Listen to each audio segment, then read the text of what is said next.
So let me start by saying that in the struggle for gender equality, the legal victories have been historic. You just heard Casey mention one case in particular that she was a part of. But if we look at history, we see that the Equal Pay Act passed in 1963, Title VII in 1964, Title IX in 1972, the Pregnancy Discrimination Act in 1978, and then in 1994, Congress passed the Violence Against Women Act, for the first time recognizing the scourge of violence against women in our nation. Yes, the legal victories to gain women's economic and personal security were secured decades ago. And therefore, it would seem logical to conclude that today there would be systemic, sustainable, societal changes with a significant positive impact for the majority, I want to emphasize the majority of women. But not quite and not yet. Consider this. Nearly 40 years after the passage of Title VII, 30 years after the passage of Title IX, 15 years after the passage of VAWA, women continue to be shut out of the best paying jobs. Women and girls are steered away from work and training opportunities for good paying jobs. The vast majority of women work in largely segregated employment sectors and many in low wage jobs. And women experience disproportionate poverty, violence, and discrimination. Consider also that women comprise almost 49% of the U.S. workforce, and the wage gap stubbornly persists in virtually every field.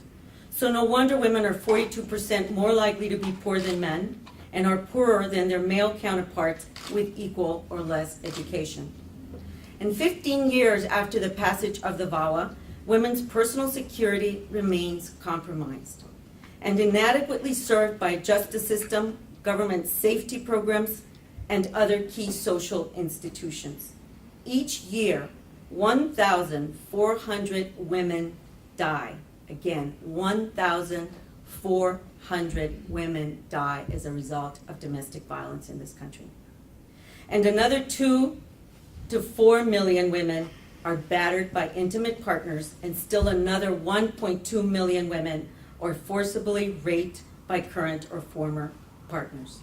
This is disturbing and senseless. And against this backdrop, we have today's daunting economic crisis that will inevitably exacerbate women's poverty, unemployment, and the rates of violence. A virtual free fall of the economy jeopardizes basic income and employment security for all but the wealthiest of Americans, while further exposing vulnerabilities in the gains made by women for nearly half a century. The one ray of sunshine in the recent change is the recent change in the national political landscape with the election of President Barack Obama. It offers a singular opportunity to set new goals, reframe old debates, and shift the advocacy landscape. As the president often states, we need new, big, bold ideas and a different way of thinking. Franklin D. Roosevelt, another president dealing with one of the country's deepest economic crises and searching for solutions, noted the relationship between freedom and security. He stated that true individual freedom cannot exist without economic security and independence, and he called the rights inherent in economic security a second Bill of Rights. So borrowing a page from President Roosevelt and honoring the boldness with which our current president is addressing the economic crisis, we at Legal Momentum believe that the time has come for a second Bill of Rights for women. In recognition and enforcement of a set of rights and enabling conditions without which neither freedom nor equality can be fully realized. The second Bill of Rights represents the next frontier in the struggle for equal rights for women. So we will seize upon this moment in history and focus our work on the opportunities and conditions we believe are necessary in order for women to take advantage of their civil and human rights under the law.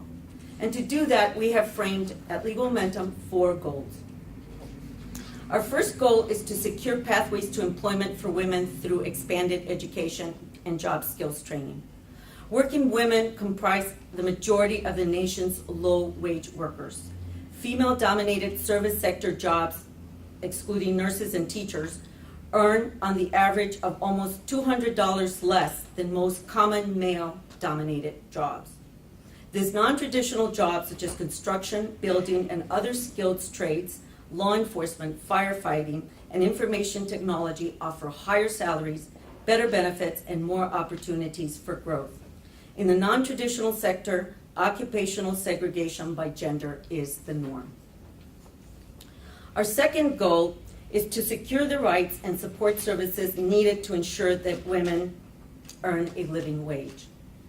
Despite decades of progress, many women continue to experience multiple forms of discrimination in the workplace based on their gender. Although discrimination affects all women, there are particular subgroups of women for whom existing laws have offered little or no protection against practices that limit their safety, security, and the ability to advance on the job.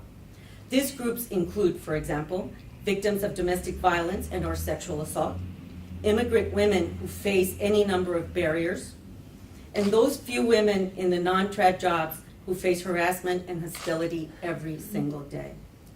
Certain conditions such as pregnancy and family care responsibilities also continue to hinder women's ability to remain or advance in their careers, and legal action is not always an option for these women.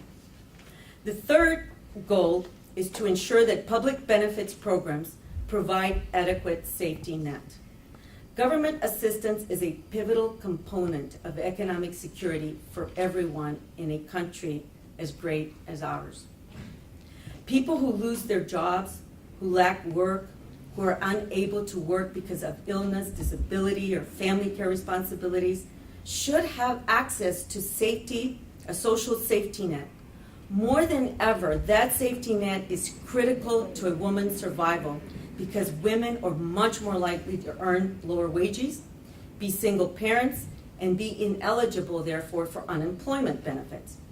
They're also less likely to hold jobs that provide health care. And today, 90% of the people receiving government support in the form of temporary assistance for needy families are women, 90%. Our fourth goal is to expand legal rights and support services for women who are victims of violence. Violence against women, as I said earlier, remains a national epidemic, as well as a persistent threat to women's ability to achieve both personal and economic security. The Center for Disease Control ranks domestic violence as a serious preventable health problem affecting more than 32 million Americans, or more than 10% of the U.S. population, with rates of almost 30% among immigrant women. The recession and unemployment exacerbates family violence. This is a fact. So in summary, tonight, I want to say that it is time. It's time to begin a new conversation.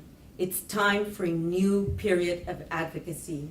It's time to declare that we need a second Bill of Rights for women.